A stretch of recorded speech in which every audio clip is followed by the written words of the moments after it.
Bird machine. Check.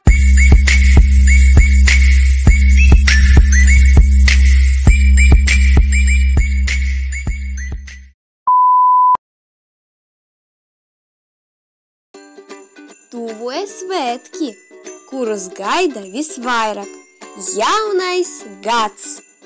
Katrs grib ticēt brīnumiem, jo jaunais gads ir bagāts ar neparastiem notikumiem. Sapņi var piepildīties, ja mēs tiem ticam. Kā jūs domājat, kas ir svarīgākais šajos svētkos? Izrotat ēgli, pagatavot garšīgu cienastu vai saņemt dāvanas?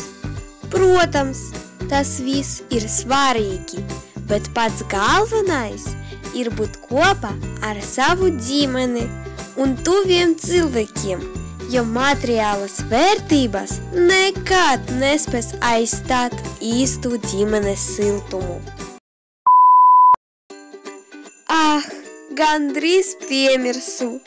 Es taču gribēju jums pastāstīt, kā būt labā noskaņojumā un kā interesanti nosvinēt jauno gadu.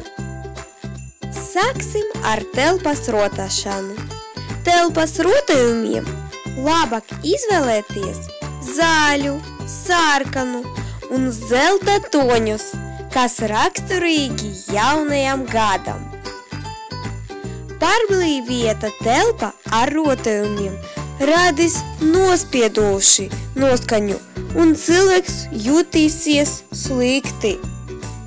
Patikamu noskaņu var radīt mākslīgais sniedziņš, pašu gatavotas ēgliks vai mirdzošās sniegpārsliņas. Tagad par garstāvokli jaunajā gada. Kā panākt jauku svētku sajūtu dvēselē? Klausieties jaungada mūziku, pavadot laiku kopā ar ģimeni, skatoties tradicionālo jaungada filmu Viens pats mājās vai Likteņa ironija jeb Vieglu garu. Kurš gan atteiksies kopā ar filmu varoņiem ļauties neparastiem piedzīvojumiem? Beidzot par pašu svētku norisi. Jaunais gads katram atnes savus brīnumus. Kāds iemīlas, kāds atrod jaunus draugus, bet vēl kāds vienkārši labi pavada laiku kopā ar tuvajiem. Es katru reizi jauno gadu sagaidu kopā ar ģimeni. Mēs organizējam dažādus interesantus konkursus, skatāmies ģimenes filmu un vēlamies ko īpašu, kad pulkstenis sit 12.